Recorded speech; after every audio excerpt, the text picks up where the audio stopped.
started. Corey or Pat, do you want to start with item 1, which is the parking agreement? Sure. So this is just consistent with the extension that we came to you earlier, I think it was July, with Republic. This is just a similar extension with Laz, just to get us to the end of the year when we will be identifying a new garage operator, but we just don't have a contract, a current contract with Laz. And so we just wanted to extend the terms of our current one. There's no increase or anything related to it. It's just so that we have that we're not out of contract. So it's just extending it until the end of the year.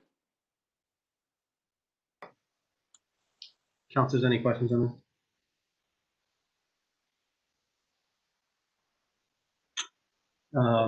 So from members of the DPW committee, Rudd or Juk, are you okay moving this forward?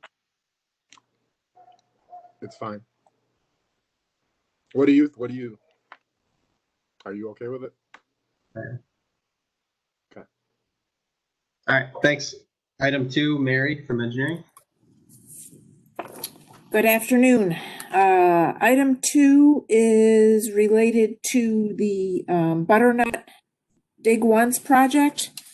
We have an agreement with Barton and LaJudas for the design phase, and currently the project is out to bid.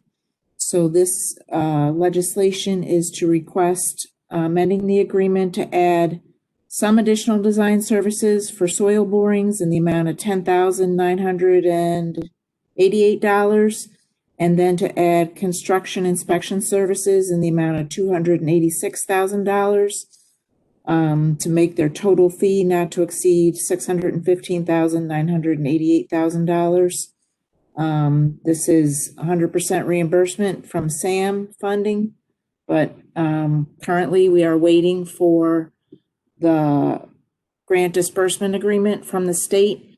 So proceeding with this project is contingent upon receiving that agreement from the state.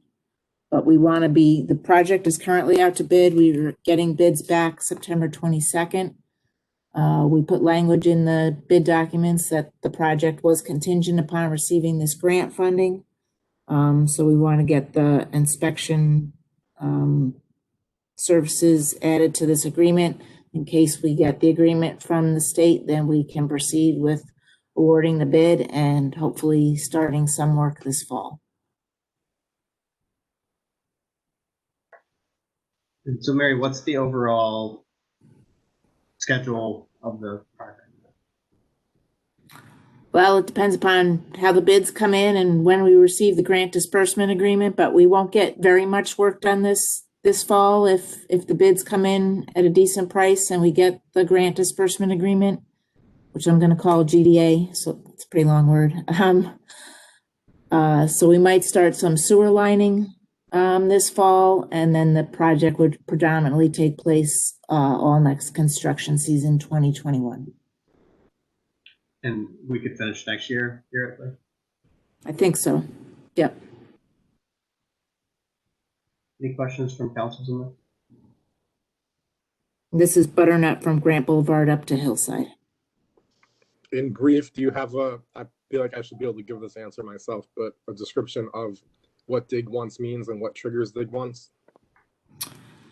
Dig once means replacing the water main and replacing or lining the sewers, and then a full reconstruction from curb to curb of the pavement.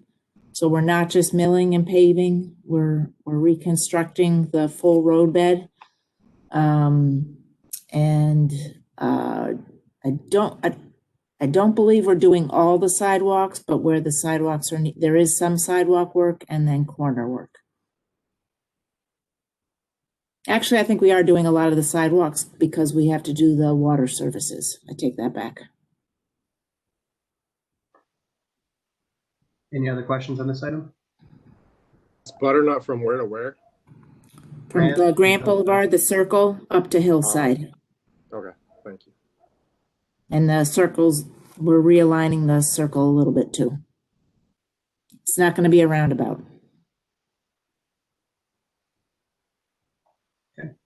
Councilors Rudd and Majuk, are you okay with this one? I'm all set, Counselor. Okay, thank you, Mary. Item 3.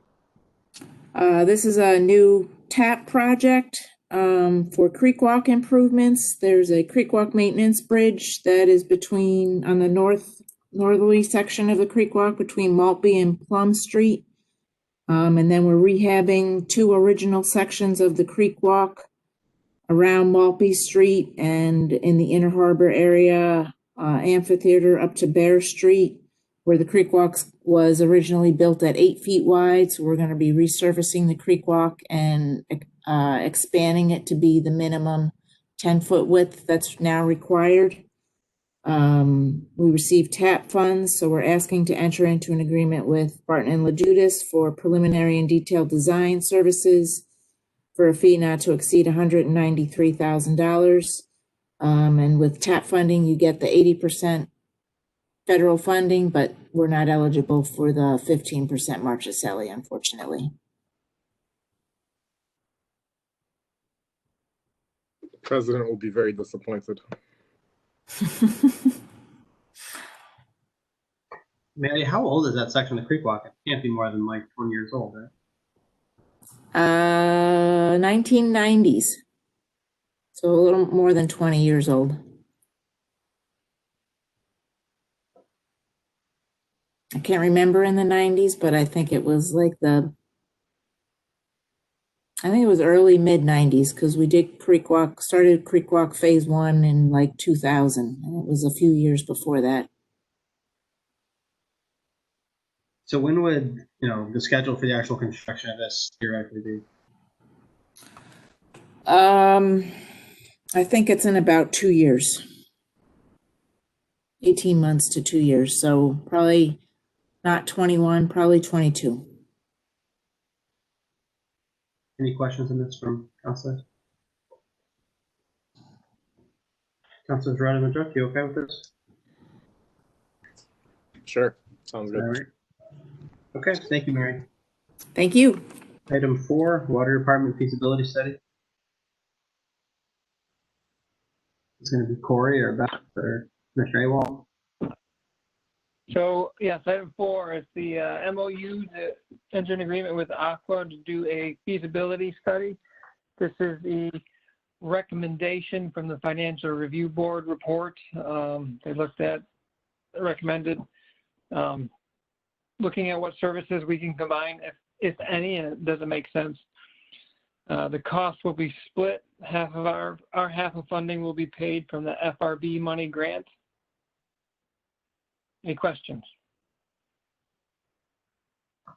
I do have some questions.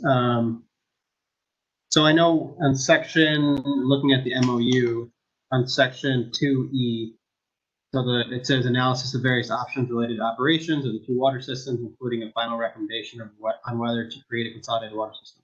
So I guess the question is, are we coming into this with options already, or is the consultant developing the options? I think the consultant will be developing the options based on what information they find, not knowing how kind of symmetries between us or if there's any kind of savings of any kind. It's kind of really an open-ended investigation, I guess you'd call it, inquiry on what's there and what could be the outcome. We'll have input along the way as to what they're thinking. They may see a side where, hey, you guys could save some money if you, did purchasing together, like purchased all your pipe together or something like that. So we can have input and look at those types of things along the way. They're not just going to give us one final report and say, here it is.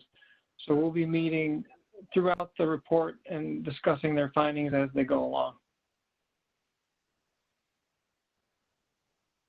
So going back to the cost, I know you said it's covered by the grant. Do we have an idea of what the total cost of the study would be? No, as we're going out to bid, this one is a pretty detailed scope of work.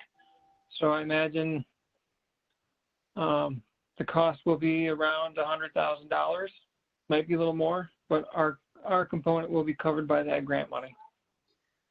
Corey, what's the total amount of money we get from that grant? So in the FRB report, they they had the money dedicated to certain, I think, the streetlights, and then dedicated money to the payroll upgrades, and then there was an additional $1 million that we could pursue for other things, other increased efficiencies and opportunities that were identified in the report. So I know Frank has been in contact with FRB, because I think the ideal situation is that we submit to the FRB the list of the projects, rather than going to them piecemeal, the list of the projects. Here's how we intend to spend the $1 million. So yeah, it's $1 million. So there's I think some of our conversations around sanitation will be included in that request as well. So I guess that's kind of my question, is because obviously there's a series of different recommendations in the FRB report. So are we prioritizing some of them, and then therefore there won't be money to do others? And if so, what's our overall strategy? Yeah, I know Frank isn't on the call right now, but I can get from Frank the ongoing list that he has, and obviously share with the counselors to get their input if that hasn't happened already, just to see what we intend to pursue and what might be what's a higher priority. So I don't want to speak for Frank, but I can get that information from him just to see what our plan is going forward. So then my other question is, at its core, the feasibility study would show us some of the technical aspects of how a system could operate, but there's also some governance aspects to it, right? So, I mean, like in a scenario where a recommendation was that the city water department would get consolidated into Aqua, like Aqua has 5 board members, none of which come from the city, like those kind of questions, how do we approach that? Is that something that's under the study? Is that something that's separate? How would we do that? I think that would all be incorporated under the study. Obviously, final discussions and negotiations with that would have to be done if that was the official route to go. But they would probably recommend, all right, if there's a board of 5 currently existing, maybe become a board of 7 with 2 city members. It all depends on what recommendations are made. Okay, yeah, I mean, I know the way this is written, it's not meant to be all-encompassing of what the study would be, but that part of it isn't on there, and that to me is what concern is, in a scenario where the city didn't have control, and then this other board that's appointed by all county ledge members could raise city rates, and that would impact us a lot, and some of the people that are in the county ledge may not have an understanding or appreciation of that, and the people they appoint may not either. So that's just, to me, something that will be really important going forward, to make sure the city has itself covered that way. Questions from counselors? I would think that we probably should have a holistic strategy on the $1 million. So you're saying the whole $1 million would go toward this? No, I'm saying that's what Frank wants to, is his goal. I don't want to speak for him, but in conversations with him, is to have a holistic strategy for the $1 million, which includes this, which includes some of the work that we're doing related to sanitation. I'm sure there are other things that I'm just not thinking of at the moment. And so that we approach the FRB with a comprehensive plan for the $1 million, rather than saying, can we get $100,000 for this and then come back later? Can we get $50,000 for this? That we would have a holistic plan for how to approach FRB with our plans for the $1 million.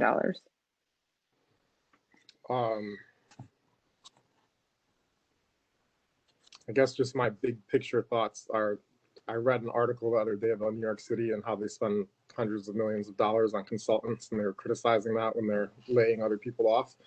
And I think there's a time to invest in like planning to have a plan with consultants, but it's probably not the day when you're kind of in a financial crisis. But then, and the thing I like about our FR, like we submitted kind of things we were interested in when we asked for the state money. So for instance, the police money to get the new timekeeping and payroll stuff, sort of like we have a plan to save money. We have a plan to increase accountability, and we have a plan to save money. Whereas this seems more like a level removed, like a plan to have a plan to maybe save money. Mhm. I think we should try to prioritize whatever's left of the million for things that can be a plan to save money. So it's almost like they're purchasing equipment rather than paying for consultants. That's my personal opinion, but Yeah, I think that makes sense. I mean, Commissioner Awal can speak to this more than I can, but I think the path that we're on with regard to our water infrastructure isn't sustainable. And so I think the idea is to, at least one of the lessons I learned from our attempt to change some of the sanitation ordinances is that it's helpful to get the outsider's perspective and have the decisions that we make be data driven. And so I think, although I agree, we want to be prudent in how we're spending money, I think leaving the $1 million that the FRB has offered us on the table is not something that I would advise, just because I think it's an opportunity for us to take a look at some of our systems. I mean, it's obviously a complicated arrangement to try and consolidate these two systems, from to Councilor Green's point about the governance, to the labor considerations, to infrastructure and repairs, to funding sources, fees, rates. And so I think if FRB is making this offer to try and move us forward, I think it is helpful to have an outsider, because I'm not sure that we have the bandwidth internally to do that type of analysis. Corey, so maybe that's useful to take a step back and say, either you or Commissioner Awald say, what do we see as the future of the water department? Like, and what are the challenges we have that precipitate potentially looking at changing the role with Aqua? And I guess, what's our overall vision of where the water department is going to be over the next 10, 20, 30 years? I think it's Well, I bleak. think that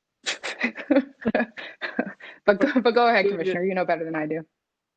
I think doing this report, we're doing our due diligence to see if there are ways to save money, and to see what the potential outcome is. The only thing, we don't know what we don't know until we do the study. So if there is maybe a $300,000 savings over the next 5 years, if we consolidate some services or purchasing power or meter reading or billing or whatever it is, we won't know that until we do this study.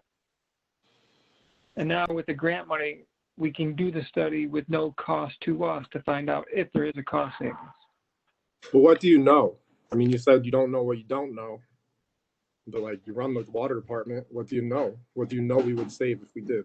Like, what are the ways we could improve our operation now using up to potentially $1 million from the state? What I do know is we need a lot of work in our infrastructure. So we're progressing down that path.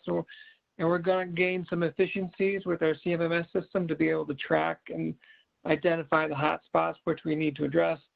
But if there's other savings that we haven't looked at or don't have the capacity to look at, or once removed looked at, like a third-party independent eye would give us a good overall look without any skewing. And if we have to go for grants for any kind of consolidation, they're going to look for that third-party report or independent study, and not necessarily an in-house study. So Commissioner, this recommendation from FBR was it a maybe kind of a recommendation, or or is there some kind of projected saving number that came with it, which is kind of run along the line of what Councilor Rudd had? No, they just gave a very high-level, broad overview based on a couple of interviews of what we're dealing with currently. Declining revenue based on consumption, and increasing infrastructure improvement requirements. So we're heading the wrong way on one scale. Actually, we're heading the wrong way on both scales, and they're going opposite directions. So they made the recommendation to look at possibly, joining forces with the other water purveyor in the area. So as a high-level look, that's what they said. I don't remember the details. They never gave you actual number that we could potentially save from here. Just as a recommendation that this is something you may want to look at. Right. They never put any kind of numbers to that, any potential savings, because they didn't get into that detail. It was a very high level overview of just the system itself. Do we have a way to pay for the expansion? I know Frank's not on the line, of the timekeeping payroll system to other departments, or is that a future challenge? For instance, would we want to use state money to be expanding that, since we're already investing in that and it seems more near term?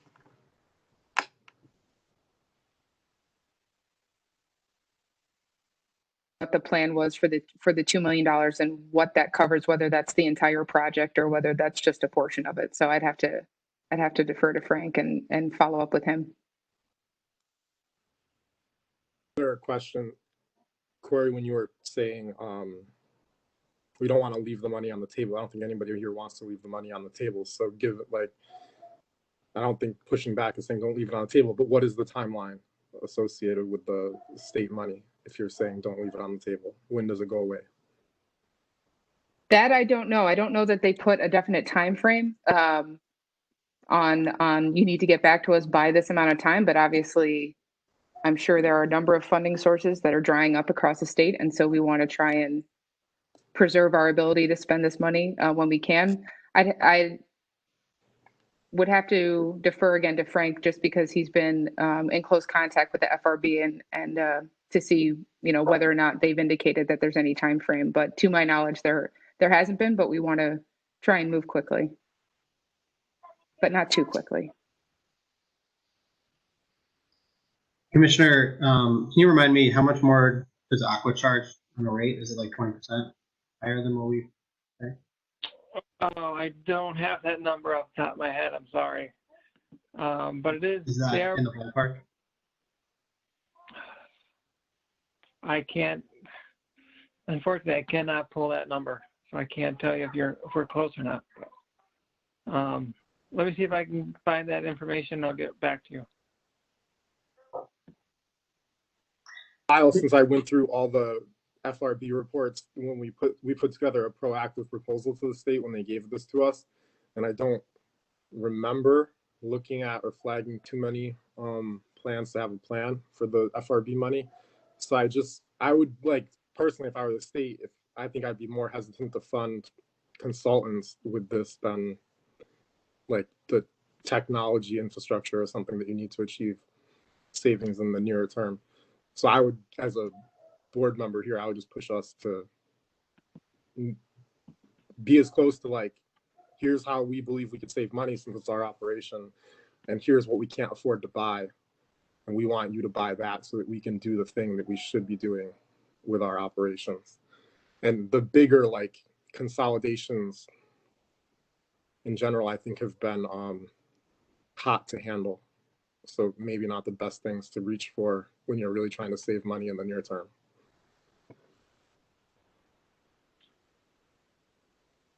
Corey, do we have any specific timelines associated with this project?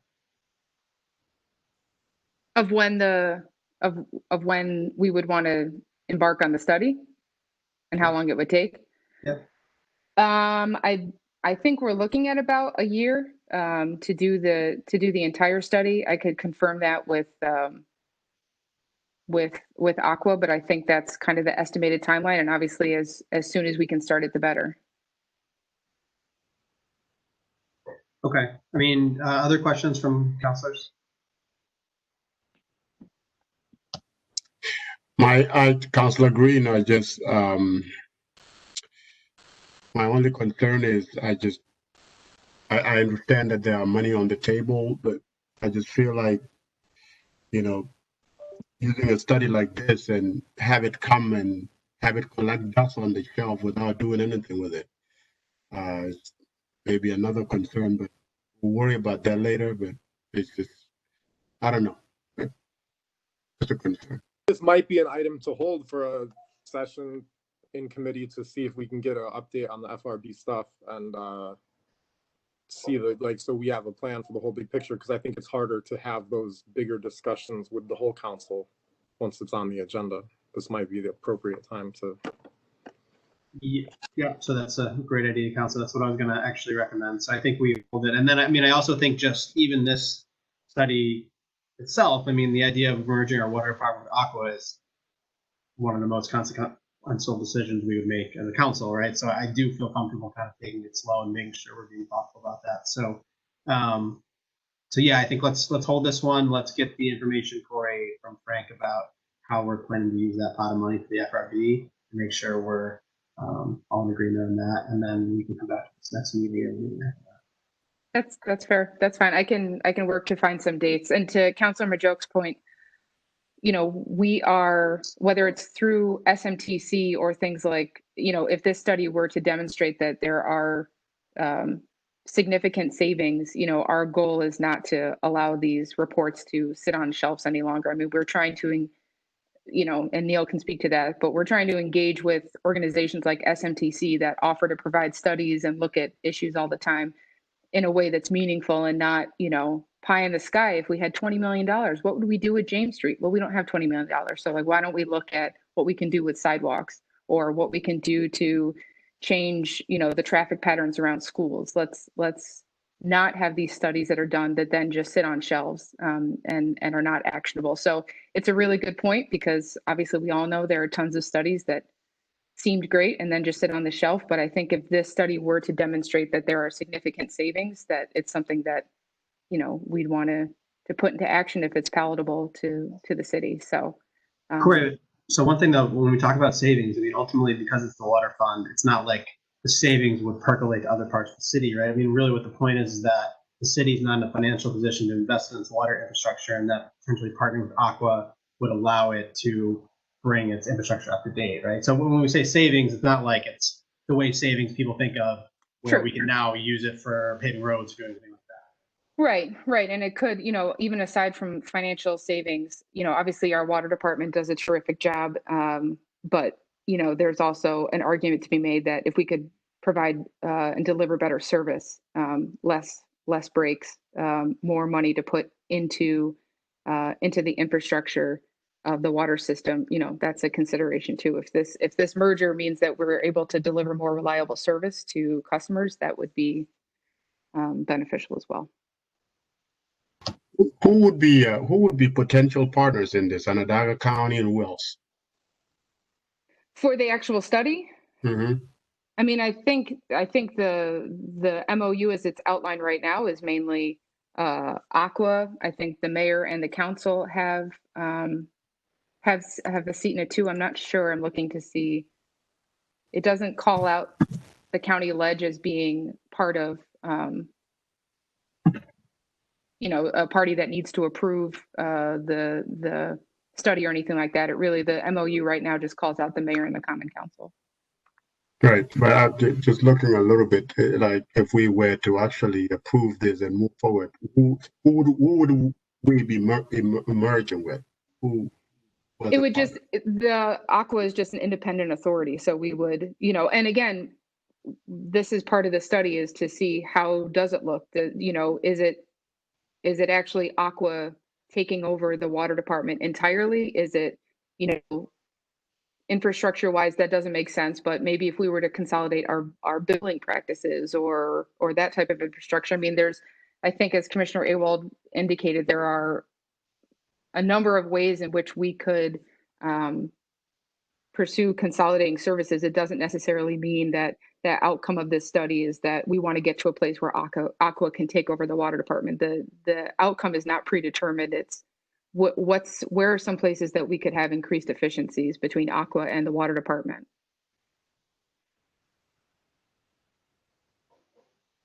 Okay. Item number 5. So item number 5 is a waiver for pump vendors that we would need to possibly purchase a pump in case of emergency. We've had several instances in the past couple of years where a pump has failed and we've had to purchase a brand new pump, and going out to bid and doing that process isn't typically done quickly. So we need to get these pumps back up and running.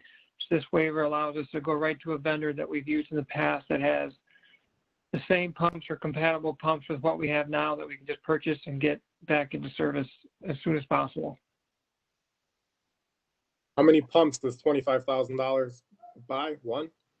What is it? Depending it depends on the pump size. Sometimes if it's the pump and the motor or just the motor, you know, a pump itself, if we're just talking the impeller and that, could be $3,000 to $5,000 on the bigger ones. Could be $1,000 on a smaller one. The motors can run up to $8,000 to $10,000 depending on its size. And the life expectancy, Commissioner? Life expectancy for pumps is depending on their runtime. A lot of our pumps run almost 24/7, but typically we can get a good 20 years out of them. 20 years if they're well maintained. Does it seem like, I thought your comment was right on about the timeliness of it. So it almost seems like as a condition of this waiver, it should be that you have to do a competitive bid after, like now, moving forward, so that you have a contract with an actual, to purchase these moving forward under, that's been bid out. So, you know, with the contract, we'd have to list every single pump we would have that we could potentially replace. So we'd have all these bid items. We may not use it. I don't know if that would be a bigger financial impact than just reserving $25,000 for something that might occur, and we can just go purchase that one. We wouldn't have to want a bond for every single pump we have in the system. But you're saying, I mean, the waiver is just for this one company, right? Like, why couldn't There's two companies? So. Let me check. Yeah, two companies, Gartner Pumps and Kester. I mean, from my perspective, I'm not saying bond. I'm saying seek competitive prices from everyone who sells them.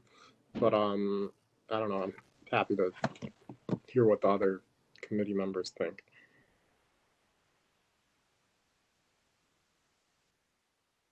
Commissioner, so how many different pumps, I know there's a lot, like how many different hypothetical pumps and parts would be included in this? Well, we have 9 different pump stations, each slightly different pumping capacity. So motors are a little bit different for each pump station, along with the pump itself. We also have smaller pumps, which we chlorine transfer pumps, peristaltic pumps. We have some of the sampling pumps out at the lake. So we have a wide range of variety of pumps that we could potentially need to purchase in a quick manner.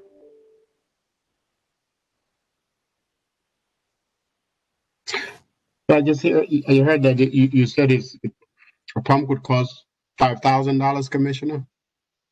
Depending upon what size and what capacity it has. Like bigger pumps, obviously, smaller ones, but yeah. So it depends on its current capacity and what it's used for. Okay, so at $25,000 here, you said it's at least 2 pump, right? Or could it be more? I mean, if we have 2 pumps that go, yeah, they could be $5,000. One could be $5,000. One could be $1,000. Like I said, there's so many different ranges and varieties of pumps we have in the system that it's hard to give you a number of how many could $25,000 buy. Well, it depends on what fails. So do we just do is the way to go about this stuff is to buy them and put them in like reserve so that when it goes out we have extra, or do you usually just order it and put it in as needs come? As in put it in as comes. That way we order exactly what we need and we don't have parts that are sitting around for years that we may not need.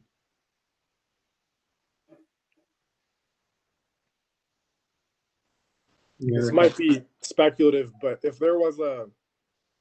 we didn't have a water department and we had a county-wide water authority, then they would also have to do competitive bidding, right? What would they do for their waiver? They would go to their board and say, hey, we don't want competitive bids. I think they have some waivers and they have some contracts set up with certain vendors that there's X amount of dollars with that vendor and they just purchase what they need as they need it.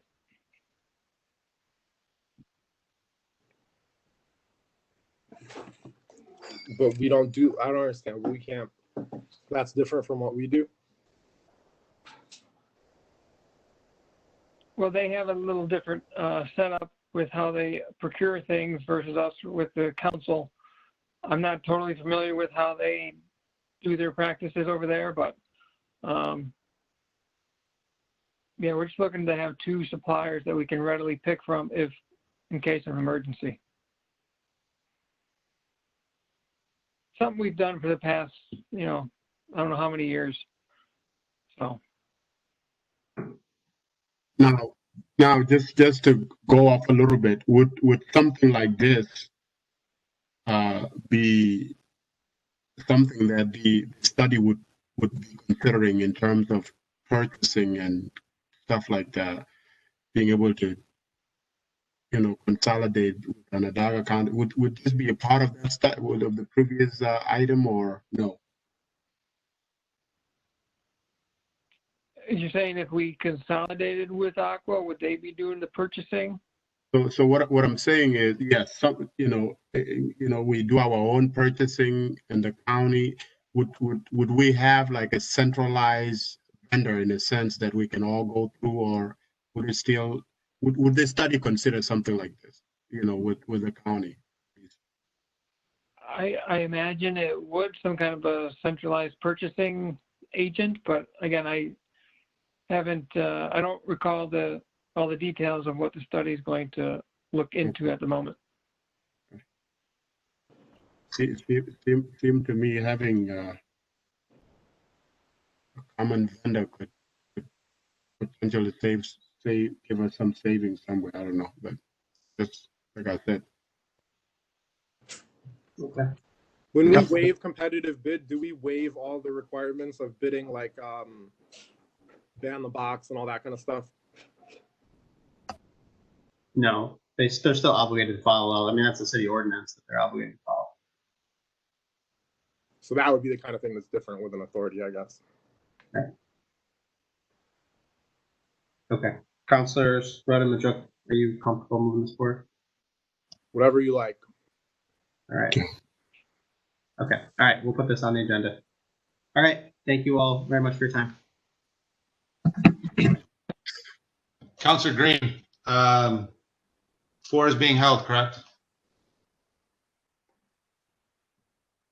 Not hold, but not put on the agenda. Yes. Okay. Yeah. Thank you. Yeah. He's calling me.